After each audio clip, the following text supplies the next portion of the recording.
ਤੇ ਅਗਲੀ ਗੱਲ ਕਰੀਏ ਆਪਾਂ ਪੰਜਾਬ ਕਾਂਗਰਸ ਦੀ ਲੀਡਰਸ਼ਿਪ ਦੇ ਬਾਰੇ। ਉਹਨਾਂ ਨੂੰ ਕਹਿੰਦੇ ਅੱਜ ਹੀ ਦਿੱਲੀ ਤਲਬ ਕਰ ਲਿਆ ਜੀ, ਇੱਕ ਦੂਜੇ ਦੇ ਬਿਆਨਾਂ ਦੇ ਉੱਤੇ ਖਾਸੀ ਚਰਚਾ ਸੋਸ਼ਲ ਮੀਡੀਆ ਤੇ ਜਾਂ ਖਬਰਾਂ ਦੇ ਰੂਪ ਦੇ ਵਿੱਚ ਆਪਾਂ ਦੇਖ ਰਹੇ ਹਾਂ ਜੀ। ਬਿਲਕੁਲ ਜੀ, ਲਗਾਤਾਰ ਕਾਂਗਰਸ ਦਾ ਕੱਟ ਆਫ ਪਲੇਸ ਤਾਂ ਵੈਸੇ ਕਦੇ ਮੁੱਕਿਆ ਹੀ ਨਹੀਂ। ਜਿੰਨੀ ਵਾਰ ਜਾਂਦੇ ਨੇ ਦਿੱਲੀ ਤੋਂ ਝਾੜਾ ਖਾ ਕੇ ਆ ਜਾਂਦੇ ਨੇ ਕਿ ਇਕੱਠੇ ਵਿਚਰੋ, ਇਕੱਠੇ ਰਹੋ, ਸਾਂਝੇ ਤੌਰ ਤੇ ਕੰਮ ਕਰੋ। ਪਰ ਕਾਂਗਰਸ ਦੇ ਗਰੁੱਪ ਇੰਨੇ ਨੇ, ਧੜੇ ਇੰਨੇ ਨੇ ਕਿ ਇਹ ਮੁੱਕਣ ਦਾ ਨਾਂ ਨਹੀਂ ਲੈਂਦੇ। ਲੀਡਰ ਛੱਡ ਜਾਈ ਜਾਂਦੇ ਨੇ, ਹੈਨਾ। ਤੇ ਉਹਨਾਂ ਦੇ ਨਾਲ ਉਹ ਧੜਾ ਫਿਰ ਨਵਾਂ ਰਿੰਗ ਲੀਡਰ ਨਵਾਂ ਬਣ ਜਾਂਦਾ, ਬਸ ਜਿਹੜਾ ਜਾਂਦਾ ਧੜਾ ਉਵੇਂ ਹੀ ਚੱਲਦਾ ਰਹਿੰਦਾ ਜੀ।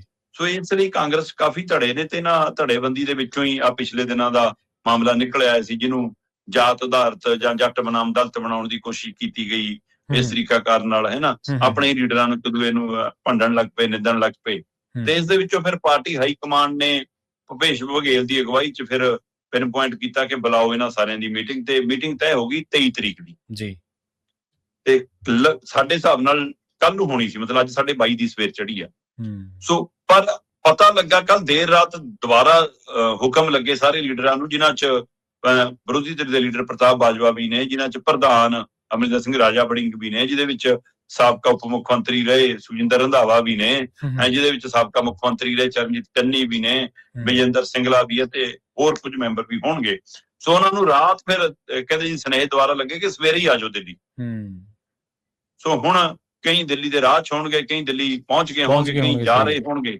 ਸੋ ਇਹ ਉਸ ਕਹਿੰਦੇ ਜੀ ਰਾਹੁਲ ਗਾਂਧੀ ਦੇ ਕੁਝ ਰੁਝੇਵਿਆਂ ਕਰਕੇ ਸਮਾਂ ਬਦਲਿਆ, ਜਾਂ ਸਥਿਤੀ ਜ਼ਿਆਦਾ ਗੰਭੀਰ ਹੁੰਦੀ ਜਾ ਰਹੀ ਹੈ, ਫਜੀਤ ਹੋ ਰਹੀ ਹੈ, ਇਸ ਲਈ ਤੁਰੰਤ ਮੀਟਿੰਗ ਬੁਲਾਈ, ਜਾਂ ਕੋਈ ਅਜਿਹੀਆਂ ਚਰਚਾਵਾਂ ਜਿਵੇਂ ਤੁਰ ਪਈਆਂ ਕਿ ਜੀ ਚਰਨਜੀਤ ਚੰਨੀ ਨੂੰ ਦੂਜੀ ਪਾਰਟੀ ਵਾਲੇ ਸੱਦ ਰਹੇ ਨੇ, ਕਿ ਸਾਡੇ ਆ ਜਾਓ ਇੱਧਰ। ਕੁਛ ਨਹੀਂ, ਚੰਨੀ ਨੇ ਸਾਹਮਣੇ ਆ ਕੇ ਕਿਹਾ ਕਿ ਮੈਂ ਤਾਂ ਕਾਂਗਰਸ ਦਾ ਸਿਪਾਹੀ ਹਾਂ, ਤੇ ਉਹਦੇ ਵਿੱਚੋਂ ਕੀ ਕਾਂਗਰਸ ਨੂੰ ਡਰ ਲੱਗਿਆ ਕਿ ਲੈ ਵੀ ਕਿਤੇ ਚੰਨੀ ਨਹੀਂ ਤਾਂ ਕੋਈ ਹੋਰ ਚੱਲ ਜਾਵੇ, ਜਾਂ ਹੋਰ ਨਹੀਂ ਚੰਨੀ ਚੱਲ ਜਾਵੇ। ਇਹ ਡਰ ਦੇ ਵਿੱਚੋਂ ਕਿ ਲੈ ਵੀ ਜੇ ਲੀਡਰ ਕੋਈ ਚਲਾ ਗਿਆ ਸਾਡੀ ਤਾਂ ਫਿਰ ਹੋਰ ਰਹਿੰਦੀ ਖੁੰਦੀ ਹੋ ਜੂ, ਕਿਉਂਕਿ ਜਾਖੜ ਦੇ ਕੈਪਟਨ ਨੂੰ ਗਵਾਉਣ ਤੋਂ ਬਾਅਦ ਕਾਂਗਰਸ ਆਪਣੇ ਆਪ ਨੂੰ ਪੰਜਾਬ 'ਚ ਖਾਸਾ ਕਮਜ਼ੋਰ ਤਾਂ ਮੰਨਦੀ ਆ।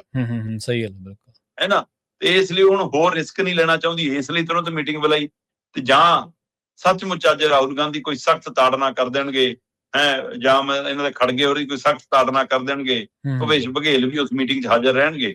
ਸੋ ਦੇਖਦੇ ਆ ਜੀ ਉੱਥੋਂ ਕਿੰਨੇ ਕੁ ਮਤਲਬ ਕਿ ਸਾਊ ਬੱਚੇ ਬਣ ਕੇ ਆਉਂਦੇ ਨੇ। ਵੈਸੇ ਲੱਛਣ ਹੈ ਨਹੀਂ ਇਹਨਾਂ ਦੇ ਸਾਊ ਹੋਣ ਵਾਲੇ। ਇਹ ਖਲਾਰਾ ਪਾ ਕੇ ਫਿਰ ਜਦੋਂ ਸਰਕਾਰ ਨਹੀਂ ਬਣਦੀ ਫਿਰ ਹੁੰਦੇ ਰਹਿੰਦੇ ਨੇ। ਹਰਿਆਣਾ ਸਾਡੇ ਸਾਹਮਣੇ ਉਦਾਹਰਨ ਆ, ਕੈਪਟਨ ਅਮਰਿੰਦਰ ਦੀ ਸਰਕਾਰ ਕਹਿੰਦੇ ਬਣ ਗਈ ਜੀ, ਟੈਂਟ ਲਾ ਦਿਓ ਜੀ, ਇੱਧਰ ਜਾ ਕੇ ਰਾਜਪਾਲ ਦੇ ਘਰੇ ਤੈਅ ਕਰਿਆ ਕਿ ਇੱਧਰ ਲਾਉਣਾ ਇਸ ਵਾਰ ਸਟੇਜ। ਪਟਿਆਲੇ ਉੱਥੇ ਦੇਗੇ ਚੜਾ ਲਏ ਐਡੇ ਕਿ ਹਾਂ ਬਣਾ ਲਓ ਦਾਲਾਂ ਸਬਜ਼ੀਆਂ ਭਾਜੀਆਂ ਇੰਨੇ ਬੰਦਿਆਂ ਦੀ ਰੋਟੀਆਂ, ਹੈਨਾ।